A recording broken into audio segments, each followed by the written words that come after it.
हमारे पूज्य नाना जी पंडित श्री कृष्णलाल शास्त्री जी वो इतने सारे भाव कहते थे कि ठाकुर जी गोकुल क्यों गए, ब्रज में क्यों गए, यशोदा के यहां क्यों आए हैं, उसके पीछे कारण कई हैं। पर एक कारण हमारे पूज्य नाना जी बहुत सुंदर बताते थे। वो लाला एक बार कहा भयो ब्राह्मणन की बात को सत्य करवे के काजे ठाकुर जी गोकुल गए। मैंने की कैसे नाना जी? तो नाना जी हमारे एक प्रसंग सुनाए कि नंद बाबा यशोदा मैया के कोई लाला नाय हतो। तो नंद बाबा ने अपने कुल पुरोहित सांडिल मुनि से कही कि आप हमारे घर एक अनुष्ठान कर दो जैसे हमारे घर एक लाला है जाए। और हमें लाला की कामना या हमारे नहीं है कि हमारा वंशवर्धन होएगो, हमारो अंतिम संस्कार करेगो, खूब धन कमावेगो, हमारो घर आगे बढ़ावेगो। इन सब कारण से हमें लाला नहीं चाहिए। सांडिल मुनि किस भाव से चाहिए? बोले संतन की सेवा करवे वारो, गैयान की रक्षा करवे वारो, ब्रजवासी को लाड़ लड़ावे वारो, इन सबन को सेवक एक चाहिए हमको, ऐसी कृपा करो। भाई कल ठीक था तुम्हारा, आज क्या किया है? बहुत गूंज रही है आवाज, हमें ही दो दो आवाज सुनाई दे रही है हमारी। कोई नहीं, आप कथा सुनो। तो क्या बता रहा था? हाँ, तो नंद बाबा यशोदा मैया ने किस भाव से पुत्र की कामना की? गौ सेवा, संत सेवा, ब्रजवासीन की सेवा, इन सबन की सेवा भावना वारो हमें एक लाला चाहिए। और यही भाव से हमारे यहां आप एक अनुष्ठान कर दो। सब लोग इधर देखो, ध्यान से सुनो। तो सांडिल्य मुनि ने एक तिथि निकाली, मुहूर्त निकाला। बोले ठीक है, एक बहुत बढ़िया मुहूर्त है, इसमें हम आएंगे और आपके अनुष्ठान करेंगे। सांडिल्य मुनि तो कहीं किसी कार्य में व्यस्त हो गए, कहीं कोई बड़ा अनुष्ठान था तो नहीं जा पाए। उन्होंने अपने भांजे को भेजा, बोले आप जाओ और नंद बाबा के यहां अनुष्ठान करके आओ। तो सांडिल्य मुनि के भांजे आए। हमारे ब्रज में आज भी नियम है कि कोई संत महापुरुष आए तो माताएं चाहे कितनी भी उम्र की हों, घूंघट करके सिर ढक के थोड़ा वैसे ही प्रणाम करें। तो जैसे ही सांडिल्य मुनि के भांजे घर पर पधारे तो यशोदा मैया ने घूंघट करके आई। अच्छा, यशोदा मैया की आयु 80 वर्ष की, पर मैया सुंदर बहुत है। यशोदा मैया का सौंदर्य भागवत में वर्णन किया गया है, बहुत सुंदर है यशोदा मैया।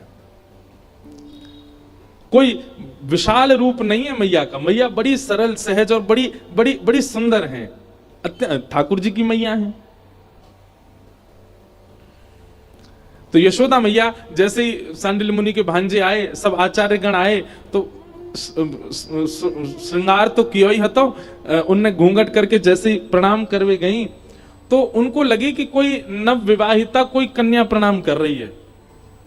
क्योंकि यशोदा मैया ऐसे ना रहे में पूरी सज धज के रहे, खूब बढ़िया सुंदर नूपुर पहन के रहे, करधनी पहने, खूब आभूषण धारण करें, कड़ूला पहने, आदि आदि सब भाव।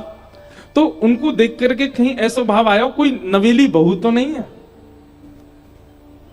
तो ब्राह्मण तो सबको आशीर्वाद देते हैं। जैसे यशोदा मैया ने प्रणाम करी तो सब आचार्य ब्राह्मणों ने सोचा कोई नवीन बहू है, तो सबने चर सौभाग्यवती रहो और आपको पुत्र रत्न की प्राप्ति हो, हमारो ऐसा आशीर्वाद।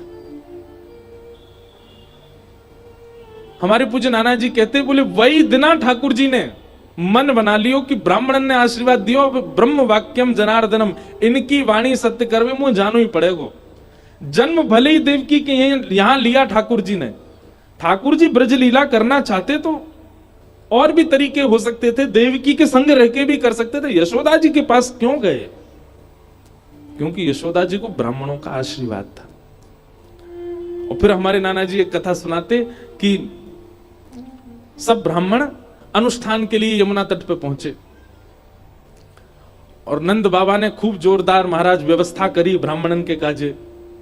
बैठवे की उत्तम व्यवस्था, सोवे की उत्तम व्यवस्था, आसन चौकी बहुत सुंदर सब व्यवस्था करी। और एक हलवाई, मथुरा को सबसे बढ़िया हलवाई लगा दियो कि चकाचक बना के पवाओ सब ब्राह्मणन को। रात्रि में सोए सब ब्राह्मण, जैसे ही सुबह उठे यमुना स्नान करके संध्या वंदन करके सब ब्राह्मण बोले हाँ भैया सब लोग बाल भोग पा लो, और बाल भोग पावे के बाद अनुष्ठान में बैठेंगे। बाल भोगी इतनो सुंदर बनो, बेड़ई, आलू की सब्जी, जलेबी और जाने कहा बहुत सारी सामग्री बनी। देसी घी में बिल्कुल बढ़िया धोरी गैया को दूध। ठाकुर जी की गौशाला की गैयान के दूध में से भी सुगंधी आवे, ऐसी गैया, उनके दूध से बने हुए घी से बढ़िया सुंदर सामग्री बनी। सब ब्राह्मणन ने महाराज इतनो पायो जैसे भोजन पा रहे हो, इतनो पायो, चकाचक पेट भर गयो। सब ब्राह्मण जैसी अनुष्ठान में बैठे तो सबन को उबासी आने लगी, कोई की आंख भारी रहने लगी। आपस में एक दूसरे को मुख देखने लगे, बोले कहा करें भैया बहुत पा लियो, अब तो नींद आ रही है। तो जो आचार्य ब्राह्मण थे वो बोले एक काम करो, सब सो जाओ, अभी ने आराम कर लियो, दोपहर में उठेंगे, फिर से स्नान करेंगे, फिर अनुष्ठान में बैठेंगे। देखो ऐसे अनुष्ठान खंडित हो जाएगा अगर हम सोए तो। सब ब्राह्मण बोले हाँ जी काम बढ़िया, एक आध घंटा थोड़ा आराम कर लेने, भोजन पच जाएगा, फिर करेंगे अनुष्ठान। सब ब्राह्मण तान दुपट्टा सो गए। थोड़ी देर बाद जब उठे, स्नान ध्यान करके सब तैयार है करके जैसे ही अपने अपने आसन पर बैठे, सोई रसोईया ने आवाज दे दी, बोले राजभोग तैयार है क्यों, सब ब्राह्मण देवता आ जाओ। सब ब्राह्मण बोले भैया अनुष्ठान तो शुरू है, जान दे भोजन पहले शुरू है को है। बोले नेक नेक पा लो फिर अनुष्ठान बैठ जाइयो। अब जहां नाश्ता भोजन की तरह बना था तो भोजन कैसा बना होगा। सब ब्राह्मण बोले चलो थोड़ी थोड़ी दो दो रोटी पा लें फिर करेंगे। जैसे पहुंचे महाराज, जे बड़ी गिलास भर के तो छाछ और सबन को बढ़िया सुंदर सामग्री, 5 प्रकार की सब्जी, 3 प्रकार के मिष्ठान, 3 प्रकार की पूड़ी, मसालेदार पूड़ी अलग, मीठी पूड़ी अलग और सामान्य साधारण पूड़ी अलग। ब्राह्मणन ने प्रेम सो पायो। पावे के बाद आचार्य जी बोले जल्दी जल्दी सबरे हाथ मुंह धो के आओ, बैठो अनुष्ठान में। सबरे हाथ मुंह धो के जैसे अनुष्ठान में बैठे, जोर जोर की डकार लेने लगे, पेट पे हाथ धर के बोले आचार्य जी नेत्र भारी है रहे हैं, हमसे तो बैठो ही नहीं जा रहा, उबासी आ रही है, छाछ और पी गए ऊपर से, छाछ पीने के बाद नींद आवे, ऐसे तो अनुष्ठान खंडित हो जाएगा, नंद बाबा के यहां लाला होना चाहिए। आचार्य जी बोले क्या करें, एक काम करो फिर आराम कर ले रहे, आज शाम को और पूरी रात भर अनुष्ठान करेंगे। आज शाम को कोई प्रसाद नहीं पावेगो भैया, रसोईया तक के तो हल्को हल्को अल्प आहार बनावेगो। ब्राह्मण बोले भैया शाम को खिचड़ी बना दियो बस। और सबरे ब्राह्मण फिर सोवे चले गए, फिर आराम कियो। पूरे दिन महाराज चकाचक नेत्र बंद करके, और सब ब्राह्मण जब प्रेम से प्रसाद पामे और सोवे जामे तो सोते सोते सबरे ब्राह्मण एक साथ प्रार्थना करें, हे विधाता जहां नंद बाबा ने ऐसी जोर की व्यवस्था करी है, ऐसा प्रेम लुटाए रहो, ऐसा आनंद करा रहो ब्राह्मणन को, हे विधाता या तो लाला दे दियो और लाला ना देना हो तो तू ही लाला बन के आ जाइयो। सब ब्राह्मण एक साथ ठाकुर जी से प्रार्थना करें। रात्रि को सबरे उठे, स्नान ध्यान करके संध्या वंदन करके बोले हाँ भाई थोड़ी थोड़ी खिचड़ी खा लो, फिर बैठे अनुष्ठान में। और खिचड़ी खावे गए तो वो खिचड़ी भी ऐसी वैसी नहीं बनी, बहुत जोरदार बनी। और खिचड़ी में ही इतने मेवा, बादाम ले, केसर ले, पिस्ता ले, काजू ले, किशमिश ले, और जे देसी घी ऊपर डाल डाल करके जे बढ़िया खिचड़ी। राधा वल्लभ जी में खिचड़ी प्रारंभ होने वाली होगी, और है गई होगी पता नहीं, शीतकाल में होती, क्या जोरदार। 2 बजे से भट्टी चालू होती है रात्रि में, और मंगला दर्शन होने के बाद खिचड़ी का प्रसाद मिलता। पूरे ब्रह्मांड में ऐसी खिचड़ी नहीं मिलती। हमें तो ऐसा विश्वास है कि श्री राधा वल्लभ जी में जब खिचड़ी भोग बटता है ना, सुबह मंगला में दर्शनार्थी में गौरते गौर करियो, है सके ब्रह्माऊ आते हो, शंकर जी भी आते हो, वह खिचड़ी को पावे, ऐसी कहीं ना मिल सके ऐसी प्रसादी। ब्राह्मणन ने पेट भर के खिचड़ी पाई ली। अब जोरदार खिचड़ी पा करके जैसे अनुष्ठान करवे बैठे, 1 आध घंटा तो अनुष्ठान है गयो, लेकिन वाह के बाद आचार्य जी ने नेत्र खोल के सब ब्राह्मण देखे तो कोई उबासी ले रहा हो, कोई नींद आ रही। बोले खिचड़ी में ही इतने मेवा है कि वैसे ही आलस से आ गयो। आचार्य जी बोले ऐसे तो अनुष्ठान होगा नहीं भैया, तुम लोग एक दिन तो पूरा निकार दियो, नंद बाबा के बालक कैसे होएगो। सब ब्राह्मण विधाता से प्रार्थना करें, हे विधाता हमारा अनुष्ठान अभी प्रारंभ ही नहीं भयो है, केवल भोजन को अनुष्ठान चल रहा है, लेकिन यहाँ नंद बाबा ने सब ब्राह्मणन को इतना प्रसन्न कर दिया है। नंद बाबा के घर एक सुंदर सो जो ब्राह्मण की सेवा करे, बालकन की सेवा करे, गौवन की सेवा करे, विश्व की सेवा करे, ब्रज को नाम ऊंचो करे, ऐसा बालक दे दिए। हमारे पूज्य नाना जी कहते उन ब्राह्मणों के प्रेम भरे ठाकुर जी की प्रार्थना से श्री ठाकुर जी इतने रीझ गए। जन्मे ब्रज में आए देवकी मैया के यहां, चाहते तो सारी लीला का विस्तार वहीं कर सकते थे, लेकिन ब्राह्मणों की वाणी को सत्य करने के लिए ठाकुर जी यशोदा जी के पास आए, नंद बाबा के पास आए और 11 वर्ष 56 दिन तक उन्हीं के लाला बन के रहे। केवल ब्राह्मणों की प्रसन्नता। और आज के लोग भूल गए, ब्रह्मदेव प्रसन्न नहीं होंगे कैसे काम बनेगा? जिन ब्राह्मणों के लिए ठाकुर जी ने क्या नहीं किया। अब यहां कोई हमको यह मत समझ लेना कि हम जात पात के पक्ष धरे, नहीं, यहां वो बात नहीं है।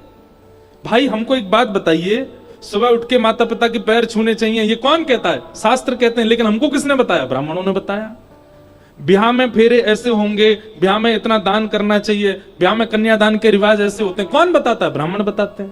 यज्ञोपवीत संस्कार, नामकरण संस्कार सब कौन बताते हैं? ब्राह्मण बताते हैं। कहां तक कहें, हमारे जाने के बाद हमारे देह तक का संस्कार भी ब्राह्मण करवाते हैं। वो सदा से हमारे गुरु रहे हैं, हमारे पथ प्रदर्शक रहे हैं। अब उनको भी हम लोगों ने केवल कर्मचारी के भांति देख लिया है। कैसे ठाकुर जी प्रसन्न हो जाएंगे? हमारी बात सत्य मानिएगा, हमने कई संतों के चरित्र देखे, कई भक्तों के चरित्र देखे, केवल ब्राह्मणों को प्रसन्न करने की एक जिम्मेवारी ले ले, केवल वैष्णवों को प्रसन्न करने की जिम्मेवारी ले ले, संतों को आनंद कराने की जिम्मेवारी ले, ना करे जप, ना करे तप, ना करे साधन, केवल ये मन में भाव रख ले, मेरे सामने ब्रजवासी आ गए, वैष्णव आ गए, ब्राह्मण आ गए, उनको खूब प्रसन्न रखना है। इसी मात्र से ठाकुर जी प्रसन्न हो जाएंगे। पर निंदा ब्रजवासियों की कर रहे हैं, ब्राह्मणों को बिल्कुल ओछा समझ रहे हैं, किसी संत महापुरुष साधु की कभी सम्मान नहीं करते हैं, और हम चाह रहे हैं कि हमारे भजन बल से ठाकुर जी मिल जाएं। कभी नहीं मिल सकते। गिरधर जब अपनों कर जाने, ठाकुर जी अपनाते हैं, कब जानो? ताको मन भगतन की सेवा, संत चरण रज सदा लुभाने, संतन में मति संतन में गति, हरिजन संगे हरि उर आने, गिरधर जब अपनों कर जाने। तो जन्माद्यस्य यतोन्वयाद इतरतः, भगवान जन्म लेते ही अपनी वास्तविक मैया से नेक दूर चले गए दूसरी मैया के पास। कौन? यशोदा जी। वहां क्या किया? चार थे स्वविज्ञ स्वराट, अविज्ञ हैं, अनविज्ञ नहीं है, सब जानते हैं। रूप बदल के पूतना आई, तृणावर्त आया, जितने राक्षस आए सबको ठाकुर जी पहचान गए। भगवान सब जानते हैं, कौन कितने पानी में, कौन कितने भाव में, कौन कितनी श्रद्धा में, ठाकुर जी को सब पता है। कई बार हमारा आडंबर प्रधान होता है दूसरों को दिखाने के लिए, पर ठाकुर जी जानते हैं कि कौन वास्तविक है, कौन किस भाव में है। राधा वल्लभ जी, बिहारी जी के मंदिर में सबसे पीछे खड़ा हुआ व्यक्ति यदि भाव वाला है तो श्री राधा वल्लभ जी उसी को देख रहे हैं, और सबसे आगे वालों अगर आडंबर में है तो ठाकुर जी की दृष्टि वहां पे ना पड़ रही है। ठाकुर जी सब जानते हैं। इसलिए हम एक बात कहते हैं, आडंबर का स्वभाव संसार में रखो, कहीं भी वैदिक दैविक स्थान में जाओ ना, वहां 2 मिनट के लिए जितनी देर दर्शन कर रहे हो अपने समस्त भावों को विश्राम दो, जैसे हो वैसे बन जाओ। ठाकुर जी के आगे तो वैसे प्रस्तुत हो जाओ जैसे हो। अब वैद्य के पास गए और वैद्य से जाके कहा मेरे सिर में दर्द हो रहा है, डॉक्टर से कहा सिर में दर्द हो रहा है, सिर दर्द की दवाई दे दी लेकिन आप ठीक ही नहीं हो रहे। डॉक्टर ने कहा दवाई तो हमने ठीक दी, तुम ठीक क्यों नहीं हो रहे? कमर में भी दर्द था, घुटने में भी दर्द है, पर हमने बताया नहीं। तो भगवान डॉक्टर कहेंगे फिर कैसे समझूंगा मैं, नहीं बताओगे तो। ठीक वैसे ही ठाकुर जी को जब तक ये प्रस्तुत नहीं करेंगे कि हमारे अंदर अवगुण कितने हैं, ठाकुर जी उनको सगुण बनाएंगे कैसे? हम तो इस बात के पक्षधर हैं कि ठाकुर जी के सन्मुख पहुंच करके अपने समस्त अवगुणों का बखान करो। हम ऐसे हैं, अब देख लो नाथ हम पर क्या कृपा करनी है, हम पर क्या दया करनी है, हम ऐसे हैं। ठाकुर जी अविज्ञ हैं, अनविज्ञ नहीं है। जितने राक्षस आए सबका वध किया। तेने ब्रह्म हृदय आदि कवये मुह्यन्ति यत्सूरयः, ब्रह्मादि देवता इंद्रादि देवताओं को जिन्होंने अपनी बाल लीला से मोहित कर लिया, ये सब देवता ठाकुर जी के उन लीला छटाओं पर मोहित हो गए। तेने ब्रह्म हृदय आदि कवये मुह्यन्ति यत्सूरयः तेजो वारि मृदाम यथा विनिमयो यत्र शर्गो मृषा धाम्ना स्वेन सदा निरस्तकुहकं सत्यं परम धीमहि। पृथ्वी, जल, अग्नि, वायु, आकाश पंच तत्व हैं। भगवान ने इन पांचों को पवित्र किया। अगर आप हमसे पूछें कि श्री कृष्ण कौन है, तो एक शब्द में अगर कहें तो पर्यावरण मित्र। ठाकुर जी पर्यावरण से बहुत प्रेम करते हैं और मानव बिल्कुल उल्टा ही है। कभी भी सुन लो, ठाकुर जी कहां मिलेंगे? सघन कुंज में मिलेंगे। ठाकुर जी कहां मिलेंगे? पर्वत के पास मिलेंगे। ठाकुर जी कहां मिलेंगे? वृक्ष के ऊपर मिलेंगे। ठाकुर जी कहां मिलेंगे? यमुना जी के तट पे मिलेंगे। ठाकुर जी कहां मिलेंगे? बोले रज में लोटे भय मिलेंगे। ये सब क्या है? ये पर्यावरण है, ये प्रकृति है। ये बात भी याद रखिए, प्रकृति के प्रति जिसके चित्त में कोई भावना नहीं है, उससे भी ठाकुर जी बहुत दूर हैं। भाई, हमें जिससे मिलना होता है ना, जिसको पाना होता है, हम उसके जैसा बनने का प्रयास करते हैं, उसकी प्रिय वस्तुओं को अपना प्रिय बनाते हैं।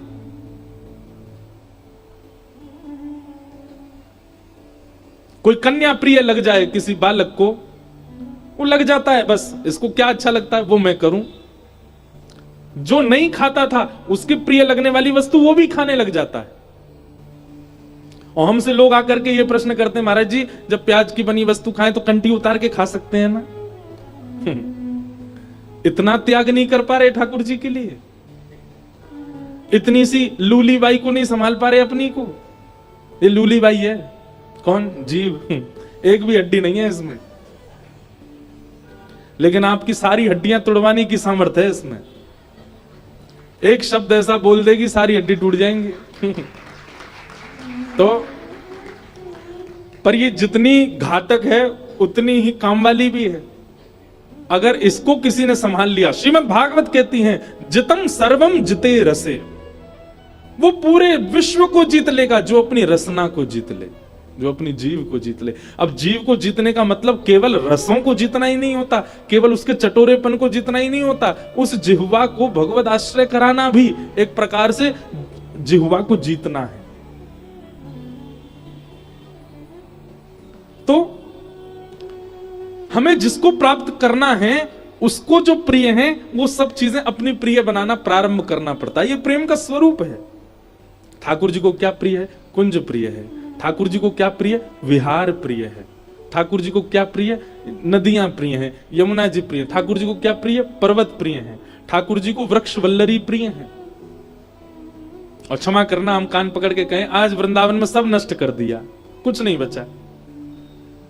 कभी कभी तो हमें लगता है कि ब्रज से थोड़ी दूरी पर जो वन क्षेत्र है ना ब्रज का, वृंदावन से थोड़ी दूर, वहां होंगे ठाकुर जी। वृंदावन में तुमने कुछ छोड़ा ही नहीं है, सब खत्म कर दिया। ठाकुर जी की इच्छा होती होगी कुंज में भ्रमण, जिन कुंजों में, निकुंजों में और यमुना तट पे जाने के लिए ठाकुर जी यशोदा मैया से लड़ते हैं कि मुझे जानो है मैया, मुझे जान दे, वो आज कहां है?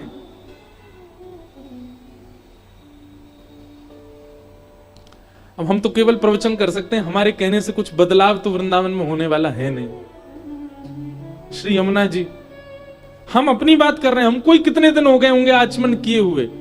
आचमन किए हुए मतलब एक पूरे पात्र में भर के यमुना जल नहीं पिया होगा कितने दिनों से।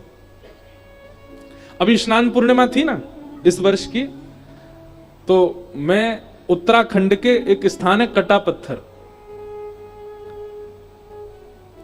श्री यमुना जी पृथ्वी पर सबसे पहले वहीं आती हैं हिमालय से होती हुई, वहां से जल लेकर के गया श्री गिरधरलाल जी के अभिषेक के लिए। और कहीं वही वृंदावन में, जिस वृंदावन में ठाकुर जी यमुना में स्नान करते हैं, यमुना में आनंद करते हैं। पूरी दुनिया सबके लिए लड़ रही है, पर हम वैष्णव तिलकधारी कंठीधारी, हम कम से कम वृंदावन के काजे कछु कर लें। रज माथे से लगा करके श्री राधा गा करके किशोरी जी प्रसन्न तो हो जाएंगी, पर मिलेंगी तभी जब ब्रज के लिए कुछ करें, ब्रज भाव के लिए कुछ करें। तो श्री कृष्ण कौन है? पर्यावरण मित्र। और आपको यदि उनकी प्राप्ति करनी है तो आप पर्यावरण मित्र बनो। रज से, नुकुंज से, कुंज से, वृक्ष से, नदियों से, पहाड़ों से, इनसे प्रीति हो आपकी।